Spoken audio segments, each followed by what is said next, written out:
Bismillahirrahmanirrahim. Ulumul Quran pertemuan ketiga tentang topik Al-Quran wal Wahyu. Silahkan diperhatikan, disimak.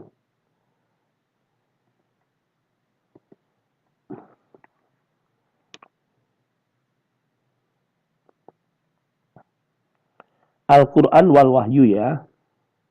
Teman-teman, yakin teman-teman sudah pernah mendengar istilah Al-Quran, istilah Wahyu itu sudah biasa. Mawal Wahyu, apa itu Wahyu? Makna Wahyu, apa makna Wahyu itu? Bukan Wahyu Sasongko ya, bukan Wahyu Din, bukan Wahyu. Itu nama orang. Wahyu di sini maksudnya adalah karena Al-Quran itu kan kalamullah, ya kan? Kalamullahu al-munazzal ala Nabi Muhammadin sallallahu alaihi wasallam. Kalamullahu al-mu'jizu. Ya, definisi Al-Quran pada pertemuan pertama kemarin masih ingat? Kalamullahi al-mu'jizu al-munazzalu ala Nabiyin Muhammadin sallallahu alaihi wasallam al-manqulu tawaturon wal muta'abbadu bihi tilawatan. Jadi namanya kalamullah itu wahyu. Sehingga kemudian berbicara tentang Al-Quran itu jangan dilupakan posisi Al-Quran sebagai wahyu, sebagai kalamullah. Secara bahasa, al-makna al-lughawi al-wahyu masdarun bimanal isyarah as-sari'ah al-khafiyah. Jadi secara bahasa, etimologinya Al-Quran itu wahyu itu adalah masdar, ya, kata dasar dari kata isyaratu sari'ah, al-isyarah as-sari'ah al-khafiyah. Jadi isyarat yang cepat, yang sangat tersembunyi, al-khafiyah. Yuqalu uhita ilaika ila fulanin idza kalamtuhu bi sur'atin wa khafiyatin wa auha wa auma'a ila fulanin bimana asyara wa auhallahu ilahi alhamahu. Jadi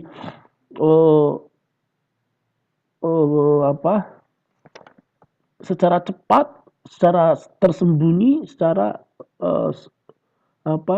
sekilas itu. Jadi secara bahasa begitu. Pengertian etimologinya itu wahyu adalah isyarat yang cepat dan tersembunyi. Gitu kan. Gitu. Ketika ada seseorang mengatakan auhaitu ila fulanin, aku memberikan isyarat sesuatu kepada seseorang. Itu. Auhallahu ilaihi maksudnya alhamahu. Allah memberikan wahyu kepadanya, maksudnya adalah Allah memberikan ilham kepadanya. Itu. Kemudian harus ada dua hal yang perlu dipahami dalam terminologi dalam pengertian etimologi ini, pengertian bahasa ini. Al-isyarah as-sari'ah al-khafiyah. Isyarat yang cepat, yang tersembunyi atau samar. Auhallahu ilahi alhamahu. Allah mewahyukan kepadanya, artinya Allah mengilhaminya. Ini ada di PDF yang sudah dikirimkan.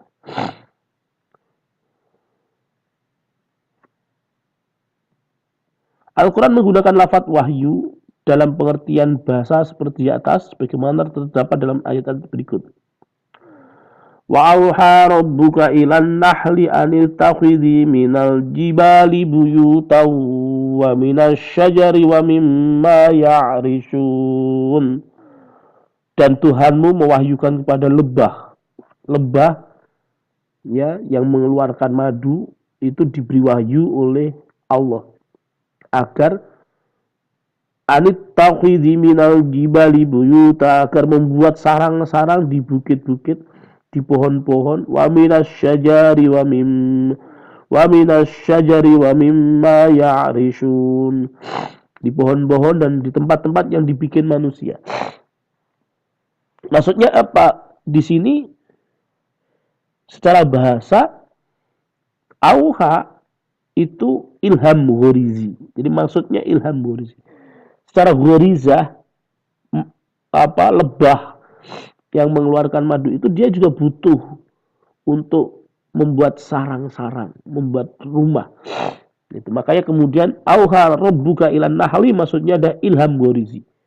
Allah memberikan ilham yang sifatnya ghorizi kepada lebah, ya. Jangan diartikan wahyu sebagaimana wahyu kalamullah itu, bukan, tapi ini ilham ghorizi. Itu yang pertama begitu. Kemudian yang kedua, bisikan jahat. Kata auha juga ada dalam surah Al-An'am ayat 112.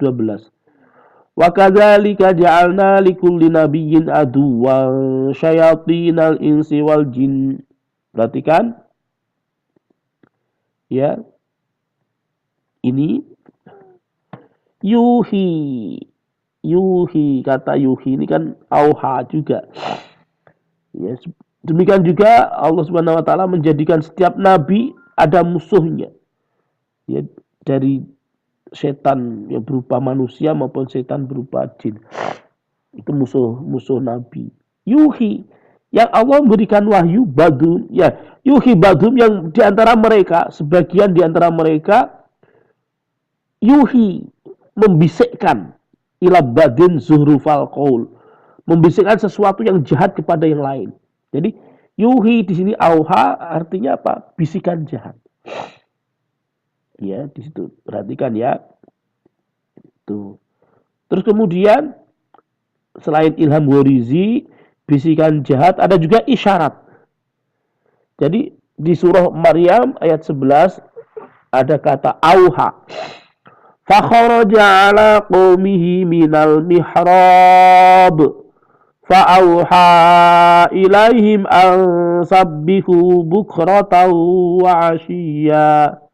Ini fa auha ini artinya isyarat. Maka ia keluar dari mihrab menuju kaumnya, lalu ia memberi isyarat. Fa auha, ia memberi isyarat kepada mereka, hendaklah kamu bertasbih di waktu pagi dan petang. Ini surah Maryam. Oke ya, lanjut. Itu tadi makna secara istilah. Sekarang ini makna secara syar'i. Jadi makna syar'inya apa? Arafal ulama bi ta'rifatin kasiratin minhum man ashabu. Jadi wahyu itu ada pengertian yang panjang menurut ulama. Al-wahyu huwa ayyu'allimallahu, Allah memberi pengajaran, min man istofahu, dari orang yang dia pilih dari hambanya, min ibadihi, kullama arada ittala'ahu alaihi min alwanil hidayah wal ilmu, walakin bitariqatin sariyatin khafiyatin ghairu mu'tadatin lil bashar. Jadi enggak biasa. Jadi ini termasuk khariqul adah. Termasuk sesuatu yang tidak biasa. Wahyu yang diberikan kepada para nabi, maka yang menjadi mukjizat kan. Ada juga yang menerjemahkan, mengartikan kalamullahil munazzal ala nabiyyin min anbiya'i. Jadi kalamullah yang diturunkan kepada nabi dari para nabi-nabi yang lain. Makanya kemudian wahyu juga turun kepada nabi selain Nabi Muhammad, Nabi Ibrahim, ya semua nabi mendapatkan wahyu. Gitu. Nah, ini bisa dibaca sendiri ya, nanti belajar membaca teks Arabnya juga ya. Itu pelan-pelan nggak apa-apa. Oke deh, kalau gitu ini nanti menjadi latihan kalian praktek di VN kan ya, di grup membaca teks ini. Al-makna asyari arrafahul ulama'u bita'rifatin katsiratin minhum man ashabu faqala al-wahyu wa ayyu'allimallahu man istofahu min ibadi, dan seterusnya ya. Kalian latihan untuk membacakan ini VN di grup ya, VN di grup. Berikutnya definisi secara syar'i ada 3. Al-wahyu wa al-i'lamu bisyar'i. Wahyu adalah informasi terkait dengan syariat.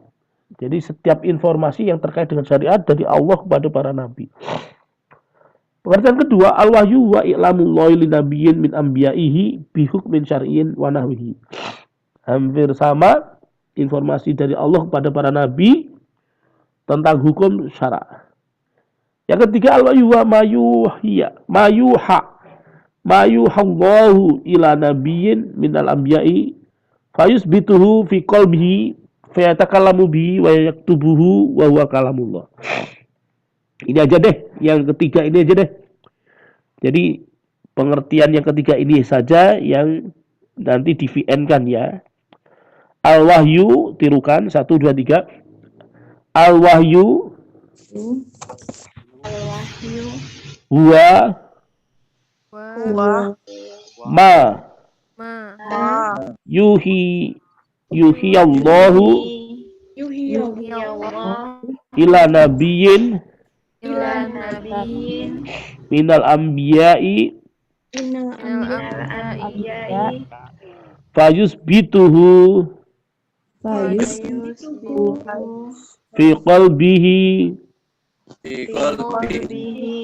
fayatakallamu bihi wa yaktubuhu wa huwa kalamullahi. Jadi nanti selesai kuliah ini di VN kan ya untuk bahan evaluasi kita. Nah ini wa innahu latanzilu rabbil alamin di Quran surah Asy-Syu'ara ayat 192 sampai 194. Nazala birruhul amin ala qalbika litakuna minal munzirin. Wa innahu sesungguhnya Al-Quran itu latanzilu rabbil alamin, turun dari sisi Allah Subhanahu wa taala, dari Tuhan seluruh alam semesta, Tuhan seluruh alam. Nazala birruhul amin, yang turunnya itu dibawa oleh malaikat Jibril. Ar-Ruhul Amin itu malaikat Jibril. Ala qalbika litakuna minal munzirin, dibisikkan ke dalam hati Nabi Muhammad SAW agar Nabi Muhammad SAW menjadi orang yang mau memberikan peringatan.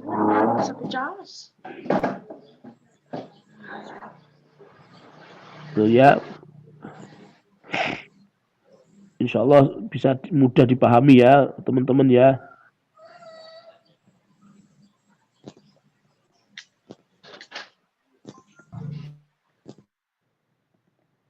Kita lanjutkan. Dalil wahyu. Pembahasan wahyu termasuk perkara akidah. Jadi pembahasan wahyu tidak termasuk perkara fikih ya, tapi perkara akidah. Kalau mengingkari Al-Quran itu wahyu sebagai kalamullah, sebagai wahyu, maka seseorang bisa jatuh kafir. Karena ini perkara akidah. Seseorang muslim wajib meyakini adanya wahyu. Nggak mungkin kita bisa mengenal Allah kalau tidak ada wahyu, itu nggak mungkin. Sehingga dalil mengenai wahyu adalah dalil takli, bukan dalil akli. Karena wahyu merupakan perkara gaib gitu, yang tidak mungkin akal manusia bisa mengindranya. Gimana mengindra wahyu? Karena mengindra wahyu itu otomatis mengindra kalamullah kan itu kan. Itu. Akal memiliki wilayah sendiri yang tidak dapat dilampauinya, yaitu yang bisa mengantarkan pada hakikat eksistensi Al-Khaliq yang memberi petunjuk kepadanya. Jadi kalau Allah ada itu bisa kita indra. Kalau Allah ada, keberadaan Allah itu bisa kita indra. Wujudullah, eksistensi Allah itu bisa kita indra. Tapi kalau kemudian Allah memberikan wahyu kepada makhluknya, dalam hal ini para nabi, ini yang nggak bisa kita indra.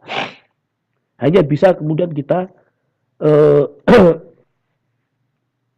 dengarkan dari penuturan yang mengaku nabi itu. Ketika seseorang dipilih oleh Allah untuk menjadi nabi, tidak mungkin dia tidak mengaku nabi. Karena ini sifat nabi itu diantaranya adalah tablik. Ya, selain sidik, amanah, fatonah, ada tablik. Dia menyampaikan. Kalau dia menyimpan amanah yang disampaikan Allah kepada dia agar mengaku sebagai nabi itu dia simpan, maka mustahil. Nabi nggak begitu. Membawa mukjizat itu pasti. Kalau ada orang mengaku nabi kok nggak membawa mukjizat, berbohong. Nabi palsu, gitu kan. nabi hoax, filth nabi, false nabi, nabi palsu. Gitu. Karena bisa kita indra, eksistensinya itu bisa kita indra. Hanya kalau kemudian wahyunya seperti apa, malaikat Jibril seperti apa misalnya, itu nggak bisa. Jika kita telah pasrah menerima hakikat ini, maka kita telah mendapat hidayah. Yang hakikatnya adalah sikap taslim terhadap apapun yang dikabarkan kepada kita.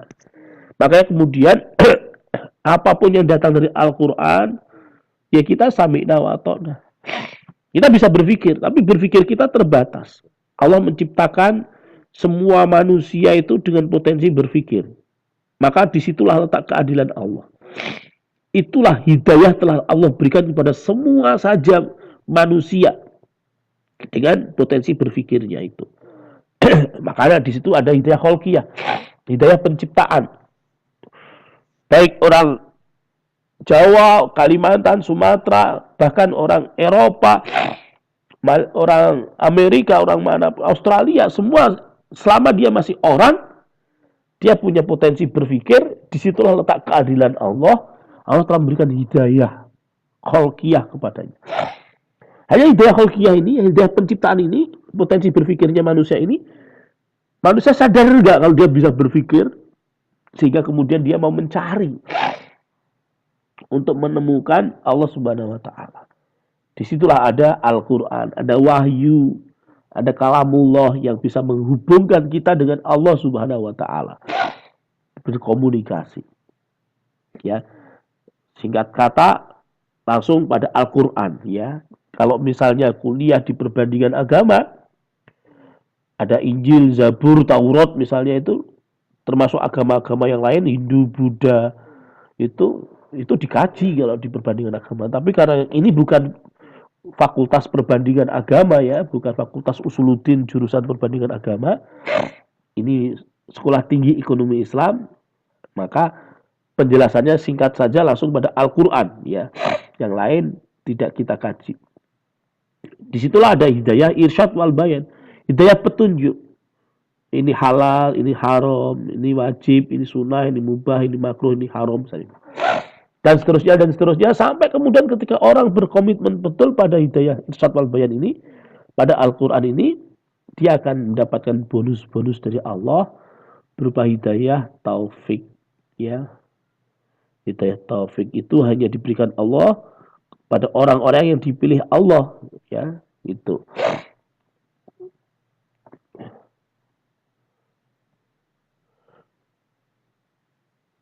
Inna auhayna ilaika kama auhayna ila nuhi wa nabiyina min ba'di. Sebagaimana Nabi Nuh ketika diperintah Allah untuk membuat kapal di padang pasir yang panas, kering, kerontang, tidak ada hujan, terik matahari begitu menyengat, kok membuat kapal, ya kan? Maka Nabi pun juga begitu, Muhammad juga diberi wahyu, ya, agar di tengah-tengah kejahilian masyarakat Quraisy menyerukan tauhid, ya, menyerukan la ilaha illallah Muhammadur Rasulullah. Pada saat Quraisy betul-betul menyembah bermacam-macam patung yang dianggapnya Tuhan, ada Lata, ada Uzza, ada Manat, ada Hubal, ada macam-macam itu dia sembah sama Rasulullah, kemudian dibantah, itu bukan Tuhan, itu ciptaanmu, itu patung, kreativitasmu. Tuhan yang sesungguhnya adalah Allah Subhanahu wa Ta'ala. La ilaha illallah Muhammadur Rasulullah. Wa kadzalika auhayna ilaika ruham min amrina wa ma yantiqu 'anil hawa in huwa illa wahyu yuha. Sehingga apa yang terungkap dari Rasulullah SAW itu sesungguhnya wahyu. Ya, wa ma yantiqu 'anil hawa, dan tiadalah yang diucapkan Rasulullah SAW berupa Al-Quran itu atas dasar hawa nafsunya, itu enggak. In huwa illa wahyu yuha, melainkan dia hanya wahyu yang diwahyukan kepada Nabi Muhammad SAW. Surah An-Najm ayat 3-4. Iwani fiddin rahmatullahi alaikum, kita lanjutkan. Dalil tentang hakikat wahyu cukup dengan dalil mengenai kemukjizatan Al-Quran yang telah terbukti secara akli bahwa wahyu ini berasal dari Allah Subhanahu wa taala kepada Rasulullah sallallahu alaihi wasallam. Berdalil tentang hakikat wahyu dengan dalil-dalil ilmiah untuk mendekatkannya pada akal akan menjauhkan pada kebenaran. Misal, meneliti wahyu dengan memunculkan teori hipnotis misalnya, atau teori sarana informatika modern misalnya. Seperti kita ini saya memberikan wahyu kepada kalian misalnya. Maka ini akan mendatangkan kesesatan. Ya kan? Kita kan nggak bertemu ini. Kita menggunakan informasi, sarana informasi berupa Zoom. Suara saya kalian dengar jelas. Mahasiswa angkatan 2020. Itu apa? Kalau ini dijadikan argumentasi untuk mengenal hakikat wahyu, itu bisa mengantarkan pada kesesatan. Menjauhkan pada kebenaran. Itu wahyu ya cukup mushaf Al-Qur'an yang ada ini. Bismillahirrahmanirrahim. Wala in akhadna anhumul azaba ila ummatin ma'dudah. Misalnya begitu. Baca aja itu. Nanti Allah akan memberikan ilham. Allah akan menyampaikan apa yang Dia kehendaki setelah kita membaca itu. Jadi begitu. Tidak usah pakai terlalu gimana cara Allah berbicara. Oh, itu bahaya itu malah. Itu. Gimana cara Allah membisikkan wahyu kepada Nabi Muhammad, malah bahaya kan. Baik ya, lanjut.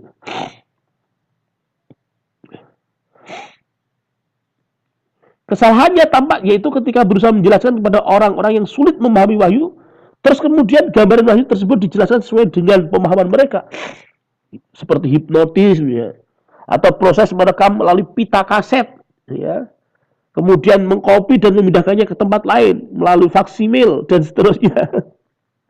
Seperti rekaman YouTube yang sedang proses ini. Nanti saya share ke kalian ya. Ya, kalian sudah subscribe channel YouTube-nya Abi belum? Itu channel YouTube untuk membantu belajar ya, bukan mentransfer wahyu ya. Membantu kalian belajar, isinya rekaman kuliah kita saja. Itu. Tolong yang belum ya bukan subscribe-nya ya, subscribe juga boleh deh. Subscribe, like, tapi yang paling penting adalah mendengar. Syukur-syukur kalau misalnya ada komentar, ada pertanyaan di kolom komentarnya bisa menjadi semakin intensif kita belajar. Channel YouTube-nya tahu ya, nanti habis share. Yakinlah bahwa wahyu itu dari Allah Subhanahu wa taala, tidak ada keraguan ya, dan jalannya bukan dengan jalan metode ilmiah. Jalannya bukan dengan jalan menganalogikan seperti hipnotis, seperti pita kaset yang merekam kemudian mengcopy, bukan seperti itu. Tapi jalannya dari Al-Qur'an sudah ditunjukkan sendiri. Bagaimana cara Al-Qur'an turun kepada Nabi Muhammad SAW. Kondisi turunnya wahyu. Nah ini juga dihafal ya. Ini juga dihafal. Asy-Syura ayat 51. A'udzu billahi minasyaitonir rajim. Wa ma kana li basyarin ayyukallimahullahu illa wahya aw min wara'i hijabin aw yursila rasulan fayuhiya bi idnihi ma yasha. Innahu aliyyun hakim. Jadi kalau yang di atas tadi ditulis, yang ini dihafal. Ini ayat Al-Qur'an ini dihafal. Kalau pengertian wahyu yang di atas tadi ditulis, kalau yang ini dihafal. Jadi ada 3 kondisi turunnya wahyu. Ya, dan ini diceritakan oleh Al-Qur'an, bukan mengada-ada. Yang pertama, Al-Qur'an itu turun ya wahyu, Allah berbicara kepada Muhammad gitu. Wa ma kana li basyarin ayyukallimahullahu illa wahyan. Itu jelas. Ya, Allah tidaklah berkata kepada seseorang kecuali itu wahyu. Itu. Kemudian yang kedua, aumi wara'i hijab. Dari balik hijab. Ya, ada tabir itu. Kemudian ya kalau digambarkan jadi bahaya juga. Alhamdulillahirrahmanirrahim. Afwan ya, afwan sekali. Aumi wara'i hijabin. Jadi seperti Nabi Musa yang berbicara dengan Allah, bercakap-cakap dengan Allah. Wa kallamallahu Musa taklima, itu dibalik ijab. Au yursila rasula, atau Allah mengutus utusan. Dan ini yang paling banyak, Allah mengutus malaikat Jibril. Astagfirullah.